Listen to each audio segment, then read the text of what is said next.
Appreciate it. Joining me now is Republican Congressman Lee Zeldin of New York. He's a member of the House Foreign Affairs Committee and an Iraq War veteran. You also happen to be my congressman of the 1st District out there in Central and Eastern Suffolk County included.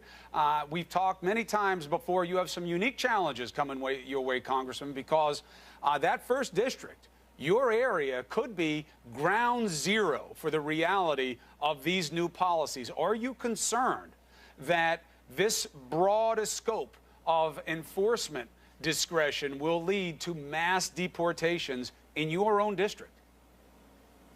Well, we are a nation of immigrants, and people should be able to come to our country and my district to pursue the American dream and hope and opportunity and education.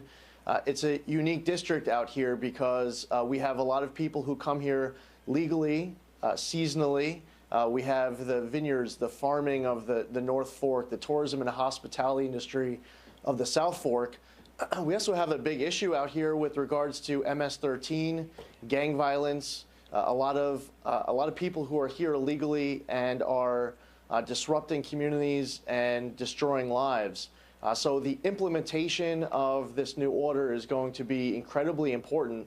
I want to see a priority of effort placed on where I see that disruption of a local community, that disruption, the disruption of a family, as opposed to, putting the higher priority on others who may be here, who love our country, who want to be great citizens of our community. I also want to see an implementation of this in a way where those who aren't here yet, because they went to their local embassy to figure out how they can come to America, and they're waiting in line, we also should put a priority and effort in making sure that they could come here as well. Right. But it is that neglected group in this, right? If you're an MS-13 guy, if you're a gang member and you're creating criminal activity, that's a no-brainer, right? And if you're a seasonal worker, well, you've got, your pass, you have your documents. That's a no-brainer. We're talking about this other group that looms large in your district, and you know this. The schools are filled with them. The local homes are filled with them. They're people who are here. They're undocumented, but they've assimilated into the communities. They have families there. They're working. They're law-abiding. They are vulnerable more than ever under these new guidelines. Can you stand for that?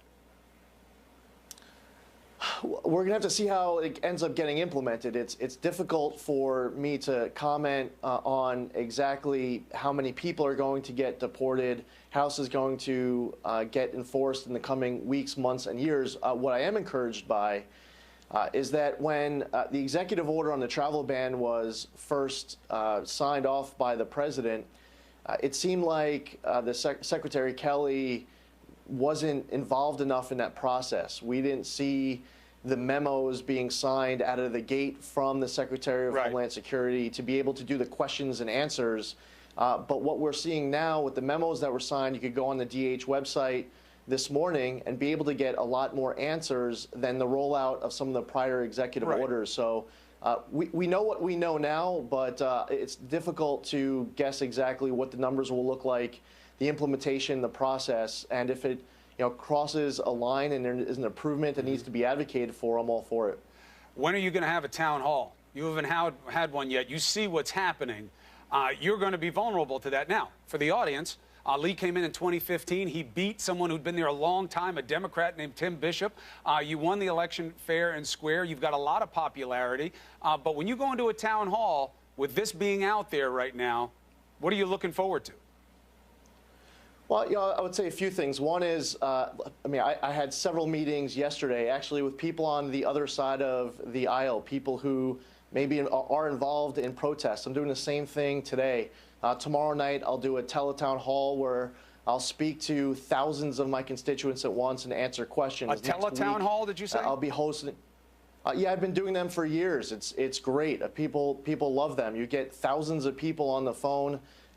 They literally don't even have to leave their own house. They ask questions. You're not ducking face-to-face contact and winding up on my show with some angry people yelling at you? Again, so next week we're having mobile office hours where people come in. They're able to walk in off the street, ask me whatever questions they want. I'll tell you with what I'm watching from, first off, there are a whole lot of people who are upset that They're saying that they're not meeting with their member of Congress who aren't actually requesting meetings. You have a lot of people asking for town halls for the purpose of disrupting a town hall with no sense of decorum. What's important when you have this type of setting, I'll stand inside of a room with 6,000 people, and all 6,000 people could spend the entire time standing up and voicing opposition to the president or a position that I have. They can ask a question. What's important for me in those settings is that I'm at least given the opportunity to answer it. And as I watch some of these town halls that are taking place, it's turning into political theater. People take their phones out. They want to get their 19 seconds of fame. And what's disrespectful are those in that room who actually want to hear what their member of Congress has to say. So actually, those tactics of shouting down that member one or two words into their answer, it's disrespectful to everyone else in the room. It's true, but people are angry, Congressman. You know that, and you know how it plays, and that's part of the role of leadership is how you handle that. We're seeing that manifest itself in a different way. Lee Zeldin is a veteran. He has served this country. He's also a proud member of the Jewish faith. You know that these reports of anti-Semitism and these increased threats, they resonate.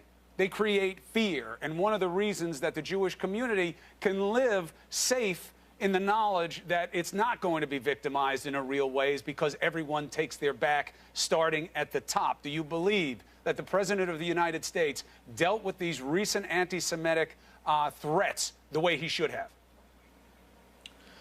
Well, two things. One was when he was asked the question in his press conference, and I mentioned it on your network on Friday when I was asked about it, it was like he was answering a different question. It was an opportunity for him to show leadership in a way that maybe a whole lot of people who didn't vote for him would be nodding their head in agreement, because he would be talking strongly with the need to tackle the rising tide of anti-Semitism all over our country, the bomb threats targeting JCCs, the anti-Semitism on college campuses. And as the leader of the free world, there's a rising tide of anti-Semitism abroad. I was critical of the president that he had left the reference to Jews off of his Holocaust Remembrance Day statement. I am encouraged that he is now speaking up against what we're seeing targeting JCCs. There's a lot more to be said and done to tackle anti-Semitism. There was. But Lee, if you don't call out what's not being said, isn't that a way of encouraging more of the same? You have not heard the president talk about this objectively, the way he does other things that piss him off. If he doesn't like something, he's full-throated, he's on social media, he is banging it down even if the facts aren't on his side. On this one, he does have the facts on his side, and he has not been as vociferous as he has on other issues. True or false? Yeah, well, it's true. He hasn't come to me asking for advice on how to handle it. I don't know exactly what the process is with the people around him. For me personally, it's pretty instinctive. When when I'm asked a question about bomb threats targeting Jewish community centers, anonymous bomb threats, though, that are instilling fear inside of a community, it should be to fully investigate with all resources, all law enforcement tools to figure out who are making these calls, to crack down on it, and to send a message that there is absolutely no room in America for anyone to be instilling fear on people based off of the fact that they are Jewish. And for me, I would obviously be answering all of this a little bit differently. It would be great if he came to me asking for advice on how to handle it. He's not doing that. And this is a great opportunity for him to take what he said in the most recent day or two and take it to the next level and not stop until it's actually eliminated. And part of the concern is, why would it be any different coming from you? Just because you're Jewish? Leadership is leadership. I want to get your head on something for me. We had our Jeff Zeleny talking to Sean Spicer, the press secretary, and the idea of whether or not General McMaster would have the ability to put whoever he wants on the NSC, the National Security Council, including removing Steve Bannon. If that's what he thinks is the right thing to do, here's the exchange. I think that we've got an amazing team. He's been impressed with them. But the president has, as he did with other candidates, told them that they would lead the team and that he would have the discretion. Jeff? just wanted to follow on that. You said that he has the full authority to structure his office as he sees fit. Does that extend to the Principals Committee as well? After he comes in and takes a look at the whole apparatus, if he advises the president that he would prefer not to have the chief strategist as a member of the Principals Committee, would the president... I think the president has made clear to him, as I said to him, he's got full authority to structure the national security team the way he wants.